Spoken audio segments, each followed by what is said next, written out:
The nature of adultery. The Gospel of Mary. Will matter then be utterly destroyed or not? The Saviour replied, every nature, every moulded form, every creature exists in and with each other. They dissolve again into their own proper root, for the nature of matter is dissolved into what belongs to its nature.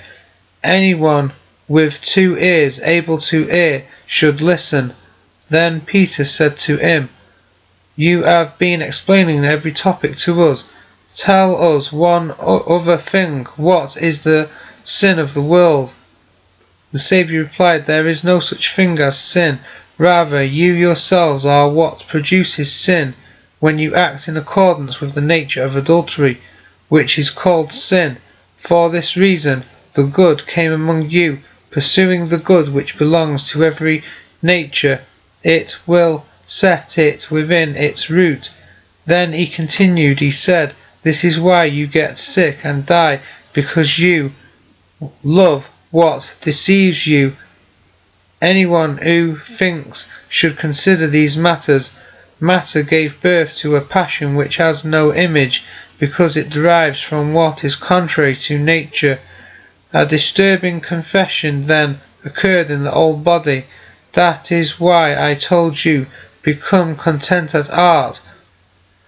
All nature dissolves into its own root, that is a resolution into dust. The word root is used twice in the text. For this reason the good came among you, pursuing the good which belongs to every nature. It will set it within its root.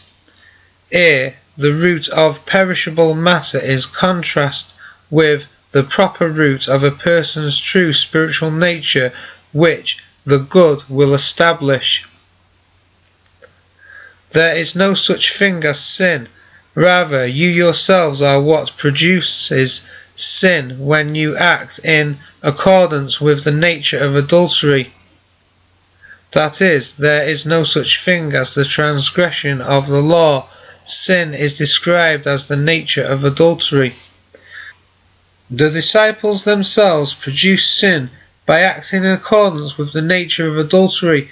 To produce sin means that physical principle of the animal nature, which is the cause of all its diseases, death, and resolution into dust, inasmuch as this evil principle pervades every part of the flesh. The animal nature is called sinful flesh, that is, flesh full of sin. Sin, I say, is an equivalent expression for human nature. The flesh produces sin, which brings forth death. See James chapter 1, verses 13 to 15. This is why you get sick and die, because you love what deceives you. Anyone who thinks should consider these matters. This is why you get sick and die. Those physical effects produced by sin, which Paul calls sin that dwells in me. People's own material bodies deceive them and lead them to a fatal love of perishable material nature, which is the source of the passions as well as physical suffering and death. True knowledge can never be based upon unreliable senses. Matter gave birth to a passion which has no image, because it derives from what is contrary to nature. In the Gospel of Thomas, in saying 40, Jesus said, a grapevine has been planted outside of the Father, but being unsound it will be pulled up by its roots and destroyed. To say that passion has no image means that it is not part of the Father's planting, or not a true reflection of the good.